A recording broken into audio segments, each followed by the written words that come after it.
भागवत गीता सार में आगे चतुर्थ अध्याय संपादित करें। चौथे अध्याय में, जिसका नाम ज्ञान कर्म संन्यास योग है, यह बताया गया है कि ज्ञान प्राप्त करके कर्म करते हुए भी कर्म संन्यास का फल किस उपाय से प्राप्त किया जा सकता है। यही गीता का वह प्रसिद्ध आश्वासन है कि जब जब धर्म की ग्लानि होती है तब तब मनुष्यों के बीच भगवान का अवतार होता है, अर्थात भगवान की शक्ति विशेष रूप से मूर्त होती है। यहीं पर एक वाक्य विशेष ध्यान देने योग्य है। क्षिप्रम ही मानुष्य लोके सिद्धिर्भवति कर्मजा। कर्म से सिद्धि, इससे बड़ा प्रभावशाली जय सूत्र गीता दर्शन में नहीं है, किंतु गीता तत्व इस सूत्र में इतना सुधार और करता है कि वह कर्म असंग भाव से अर्थात फलासक्ति से बचकर करना चाहिए। भगवान बताते हैं कि सबसे पहले मैंने यह ज्ञान भगवान सूर्य को दिया था। सूर्य के पश्चात गुरु परंपरा द्वारा आगे बढ़ा, किंतु अब यह लुप्त प्राय हो गया है। अब वही ज्ञान मैं तुम्हें बताने जा रहा हूं। अर्जुन कहते हैं कि आपका तो जन्म हाल में ही हुआ है, तो आपने यह सूर्य से कैसे कहा? तब श्री भगवान ने कहा है कि तुम्हारे और मेरे अनेक जन्म हुए, लेकिन तुम्हें याद नहीं, पर मुझे याद है। यदा यदा हि धर्मस्य ग्लानिर्भवति भारत अभ्युत्थानमधर्मस्य तदात्मानं सृजाम्यहम् परित्राणाय साधूनां विनाशाय च दुष्कृताम् धर्म संस्थापनार्थाय संभवामि युगे युगे। श्री कृष्ण कहते हैं कि जब जब धर्म की हानि और अधर्म की वृद्धि होती है तब तब मैं अपने स्वरूप की रचना करता हूं। रक्षा के लिए, दुष्कर्मियों का विनाश करने के लिए, धर्म की स्थापना के लिए मैं युग युग में मानव के रूप में अवतार लेता हूं। पांचवां अध्याय संपादित करें। पांचवें अध्याय कर्म संन्यास योग नामक में फिर वे ही युक्तियां और दृढ़ रूप में कही गई हैं। इसमें कर्म के साथ जो मन का संबंध है उसके संस्कार पर या उसे विशुद्ध करने पर विशेष ध्यान दिलाया गया है। यह भी कहा गया है कि ऊंचे धरातल पर पहुंचकर सांख्य और योग में कोई भेद नहीं रह जाता है। किसी एक मार्ग पर ठीक प्रकार से चले तो समान फल प्राप्त होता है। जीवन के जितने कर्म हैं, सबको समर्पण कर देने से व्यक्ति एकदम शांति के ध्रुव बिंदु पर पहुंच जाता है और जल में खिले कमल के समान कर्म रूपी जल से लिप्त नहीं होता। भगवान श्री कृष्ण इस अध्याय में कर्मयोग और साधु पुरुष का वर्णन करते हैं तथा बताते हैं कि मैं सृष्टि के हर जीव में समान रूप से रहता हूं, अतः प्राणी को समदर्शी होना चाहिए। विद्या विनय संपन्ने ब्राह्मणे गवि हस्तिनी शून्य चैव श्वपाके च पंडिता समदर्शिन। ज्ञानी महापुरुष विद्या विनय युक्त ब्राह्मण में और चांडाल में तथा गाय, हाथी एवं कुत्ते में भी समरूप परमात्मा को देखने वाले होते हैं।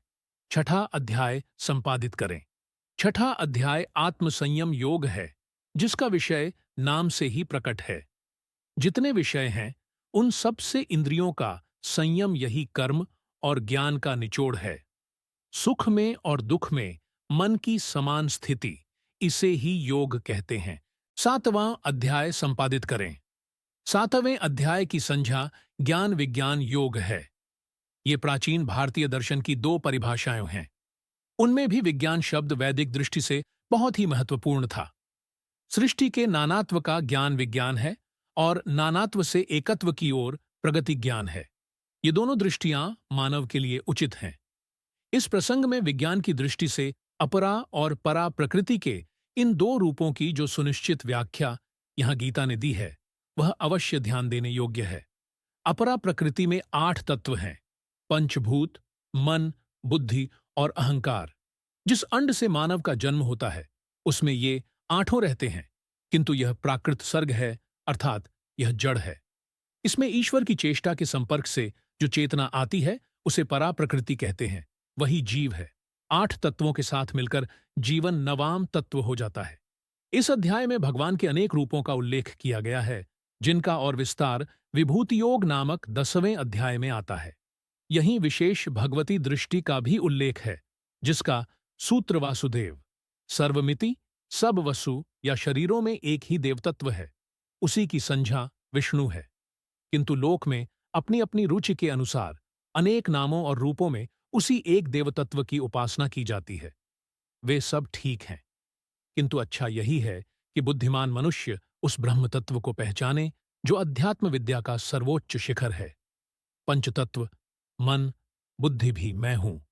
मैं ही संसार की उत्पत्ति करता हूं और विनाश भी मैं ही करता हूँ। मेरे भक्त चाहे जिस प्रकार भजें, परंतु अंततः मुझे ही प्राप्त होते हैं। मैं योग्य माया से अप्रकट रहता हूँ और मूर्ख मुझे केवल साधारण मनुष्य ही समझते हैं। यो यो या तनु भक्तः श्रद्धयार्चितुमिच्छति तस्य तस्याचलां श्रद्धां तामेव विदधाम्यहम् वेदाहं समतीतानि वर्तमानानि चार्जुन भविष्याणि च भूतानि माम तु वेद न कश्चन। 8वां अध्याय संपादित करें।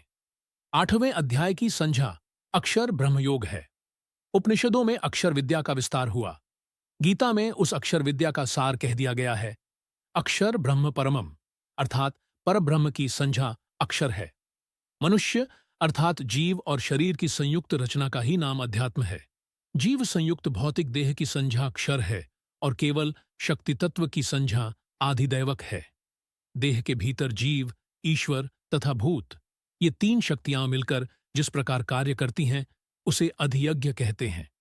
गीताकार ने 2 श्लोकों में इन 6 परिभाषाओं का स्वरूप बांध दिया है। गीता के शब्दों में ओम एकाक्षर ब्रह्म है। 9वां अध्याय संपादित करें। 9वें अध्याय को राजगुह्य योग कहा गया है, अर्थात यह अध्यात्म विद्या विद्याराज्य है और यह गुह्य ज्ञान सब में श्रेष्ठ है।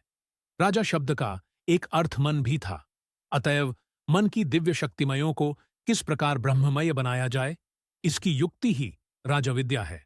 इस क्षेत्र में ब्रह्म तत्व का निरूपण ही प्रधान है। उसी से व्यक्त जगत का बारंबार निर्माण होता है। वेद का समस्त कर्मकांड, यज्ञ, अमृत और मृत्यु, संत और असंत और जितने भी देवी देवता हैं, सबका पर्यवसान ब्रह्म में है।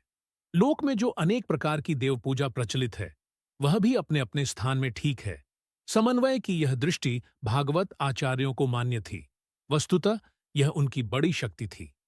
इसी दृष्टिकोण का विचार या व्याख्या 10वें अध्याय में पाई जाती है। 10वां अध्याय संपादित करें। 10वें अध्याय का नाम विभूति योग है। इसका सार यह है कि लोक में जितने देवता हैं, सब एक ही भगवान की विभूतियां हैं। मनुष्य के समस्त गुण और अवगुण भगवान की शक्ति के ही रूप हैं। बुद्धि से इन छुटभये देवताओं की व्याख्या चाहे न हो सके, किंतु लोक में तो वह हैं ही। कोई पीपल को पूज रहा है, कोई पहाड़ को, कोई नदी या समुद्र को, कोई उनमें रहने वाले मछली, कछुओं को।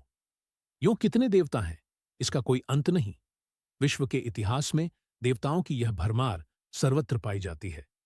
भागवतों ने इनकी सत्ता को स्वीकारते हुए सबको विष्णु का रूप मानकर समन्वय की एक नई दृष्टि प्रदान की। इसी का नाम विभूति योग है। जो सत्वजीव बलयुक्त अथवा चमत्कार युक्त है, वह सब भगवान का रूप है।